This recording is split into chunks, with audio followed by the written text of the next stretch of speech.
Blog Talk Radio. Hello everyone, this is Laurie Smith on Blog Talk Radio, and it's Friday, February the 5th, 5:30 in the morning, Calgary, Alberta time, and I'm having some coffee, waking up here, same as usual, and I'm glad to be here, and I'm hoping you're all well, and I thank you for joining me today. This is One Child Abuse Survivor to Another, 15 minutes this morning, and all week we've been talking about self-injury. We've been reading from an article, and this article was found on Help Guide, www.helpguide.org. Cutting and self-injury, self-harm help, support, and treatment. And because we found out that there's just so many people out there dealing with this issue, and over 2 million just in the United States alone. So it's such a huge issue, and I know, that there's people out there who are doing this, and I know that there's reasons for it. We've learned that, who does it and why they do it. It becomes habitual and almost like a habit, and there's ways that people can learn to cope that are less damaging, right? So that's why I'm just so, interested in getting this information out to people, and just to let people know that it is happening, and that if you know someone in your own life who's self-harming or cutting, that you think you sort of think that they are, I think the best thing they said you can do is just let them know that you're there for them, and try to help them find other ways to cope and to deal with the issues that are causing them to self-harm. So yeah, I'm just so glad to be here this morning. This is not a professional show, just to remind everybody, and that I don't hold any professional counseling certificates or legal aid advice. I'm just not a professional of any kind. I'm just one person who wants to sit on Blog Talk Radio and read resources out to people, and just to be a sort of an encouraging word to people that that I do care about you all, and I just hope that you're okay, and if you're having things in your life that are just so difficult to manage, I just thought that I'd just be one more person to say, hang in there, you can do it. Just to try to encourage people to seek some help, whether it's professional help, some counseling, a friend, to seek a support group. I didn't realize there was so many resources out there, and so please listen at your own discretion this morning. Actually, to all my shows, because I always cover the topic of abuse, child abuse prevention, human rights abuse prevention, domestic violence, sexual assault, just you name it. It's all about abuse, and so most of the topics are very, uncomfortable for most people. Not everyone, but there's a lot of people who are very sensitive to the topics that surround abuse, and so that's why I'm just doing a disclaimer. You have to listen, you have to listen at your own discretion, and make sure that if you're uncomfortable with the topic, please turn it off, and just please go do something else, because I don't want anybody to be uncomfortable. And if you know that it's going to trigger you or make you feel bad for, and then you'll have to go seek help, it's not worth listening to, because that's the whole issue. Is it's all about awareness, education, awareness, and prevention of child abuse and all abuse really towards humanity. So yes, listen at your own discretion, please. And I just prefer that you didn't listen if it was going to be something that was going to make you uncomfortable. And if you're under 18, make sure maybe have someone listen with you, and just to make sure that they can sort of give you some direction and guidance, and say, well, maybe this is something you shouldn't be listening to, or well, it seems okay, right? It's just because it's a serious topic. All the stuff that I'm covering is very serious, and lots of people just are not in the place in their lives where they can really listen to this stuff. So make sure you're in a good place when you're listening to this. So yeah, we'll continue on. I wanted to finish today. www.helpguide.org has a great article, and that's what we've been reading from all week. And we've got about 10 minutes left, and I'll just continue to read this here.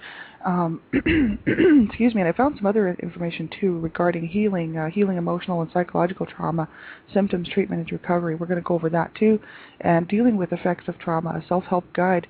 Really good information. So we'll check that out. But treatments for self-injury from helpguide.org. One danger connected with self-injury is that it tends to become an addictive behavior, a habit that is difficult to break even when the individual wants to stop. As with other addictions, qualified professional help is almost always necessary. It is important to find a therapist who understands this behavior and is not upset or repulsed by it. Call your doctor or insurance company for a referral to a mental health professional who specializes in self-injury. It says they list here a number of different types of therapy. Cognitive behavioral therapy may be used to help the person learn to recognize and address triggering feelings in healthier ways, right? And also, because a history of abuse or incest may be at the core of an individual's self-injuring behavior, therapies that address post-traumatic stress disorder, such as EMDR, may be helpful. It says, see Help Guide's article on eye movement desensitization and reprocessing. And hypnosis or other self-relaxation techniques are helpful in reducing the stress and tension that often precede injuring incidents. And they have a little thing you can click on there. It says yoga, meditation, and other relaxation techniques. So if you go on the website, they have these links that are built right into the articles, and you can just click on them, and they'll take you to these pages, right? Group therapy may be helpful in decreasing the shame associated with self-harm and help to support healthy expressions of emotions. And I think that's a good idea, because then you can find some support, right? I know myself, I'm reaching out and finding that there's all kinds of really good support out there. Family therapy may be useful both in addressing any history of family stress related to the behavior, and also in helping other family members learn how to communicate more directly and non-judgmentally with each other. And wouldn't that just be awesome, right? If you get the whole family involved, and so many times we know that's just not the way it goes. It's just not doable. But it's unfortunate, because the family unit would be and should be the strongest unit. And that's, my big thing. I'm just like, families, we need to look around us and see who's in our life, that in our own families, first, that need help. And it's unfortunate, because we all know that tension runs pretty high in a lot of families, and they just cannot connect that way. I know that mine couldn't.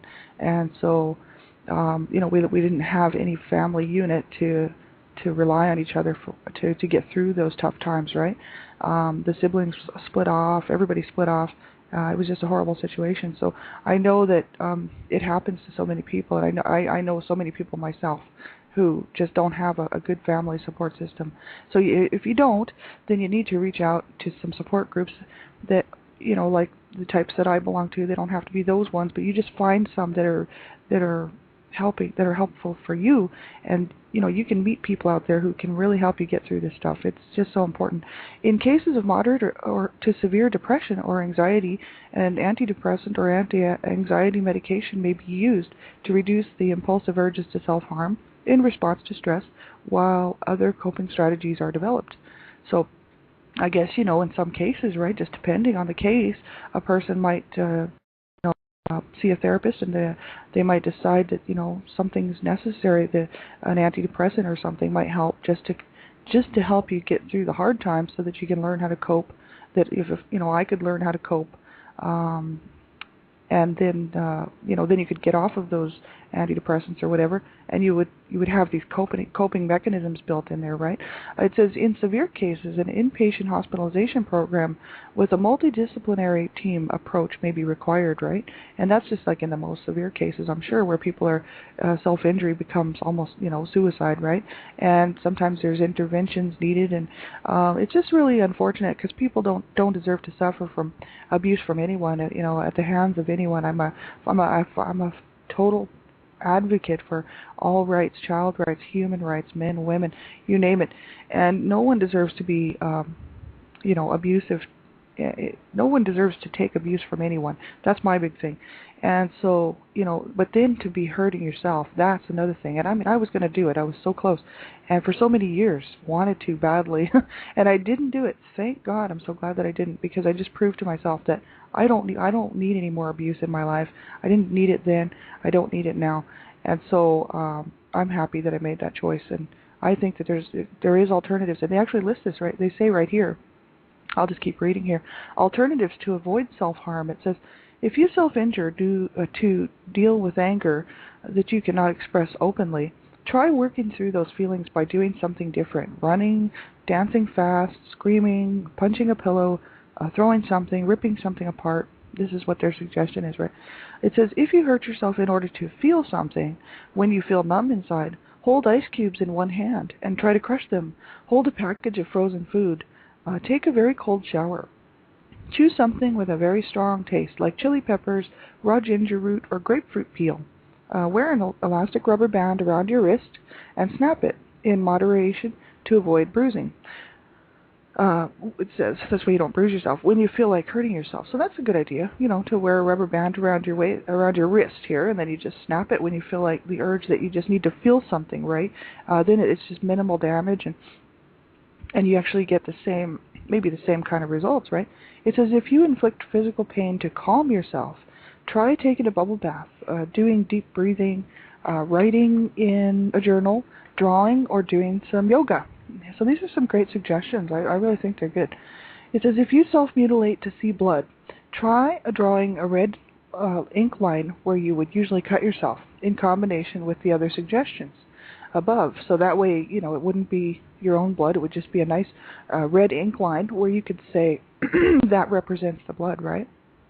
Because there's so many issues behind self-harm and self-injury, and if no one's ever experienced it, they wouldn't understand. I know they would just be thinking, why, what? They wouldn't get it, because if they never went through the trauma or the effects of what's causing you to self-harm, right? Then they wouldn't understand. They would think that that's just crazy, right? But I can completely understand and relate to it, and I know that it's very unfortunate that most people are hurting themselves, and they've already been through so much, and that's why my heart just goes out to you. And if you're having trouble today, and suicide is never the answer, and there's suicide.org, you get some help. There's crisis lines in the front of your phone book. Make the phone call. No one's gonna, and who cares if somebody judges you for that? If you need help, you make sure you make those phone calls, because you're worth it. I'm worth it. We do count. We do matter. That's just the whole thing, right? We have every right to have a good life that everybody else has, and I just think that there's ways to get help, and professional help especially. But even just a therapy group or a support group is good, right? And this website's so great. They have all kinds of stuff here, general self-injury resources. They've got, Safe Alternatives. That's the one I read out the other day, SAFE Alternatives, Self-Abuse Finally Ends. That's a really good website. There's education about self-injury. There's adolescent self-harm and help for family and friends, and just lots of good information here. So, I think what we'll do is we'll continue on next week talking more about healing emotional and psychological trauma, and we'll take a look at dealing with the effects of trauma, a self-help guide. So a couple of different resources there for you, and they're on Help Guide. You can find them actually both through Help Guide just by looking at www.helpguide.org and Healing Emotional and Psychological Trauma. So you can do that over the weekend. It's great information. And then you can click on a link there that takes you to SAMHSA's, SAMHSA, National Mental Health Information Center, Dealing with the Effects of Trauma, a self-help guide. This is really good. I found it at http://mentalhealth.samhsa.gov. And we've only got about a minute left. If you need something, get a hold of me on Facebook or just wherever. You can send me a message here on blogtalkradio.com. If you need some resources, make sure you do reach out. It's so important. And there's Dream Catchers for Abused Children. I'm a volunteer with them. You can go right on their website, http://dreamcatchersforabusedchildren.com, and just look through the little, all kinds of great information on that website, and I highly recommend it for everyone. This is Linda Lee, my good friend. She's a survivor. She was one of the participants in the Child Abuse Monument in Toronto, Ontario, Canada, and she's just awesome. She started 2 groups. You can find them at http://lindalee.ning.com, and then there's also a women's only group that she's put together. That's the same place, lindalee.ning.com. I belong to those. You can meet people that are going through the same things and get some help. Safe Alternatives, www.safe-alternatives.com, and just make sure you reach out and get some help. I'll be back on tonight at 9:30, and then again on Sunday. care of yourself, everyone. And thank you so much for your support. And I just wish you well. My thoughts are with you. And I hope that you will just stay with us and stay well. Take care, everyone.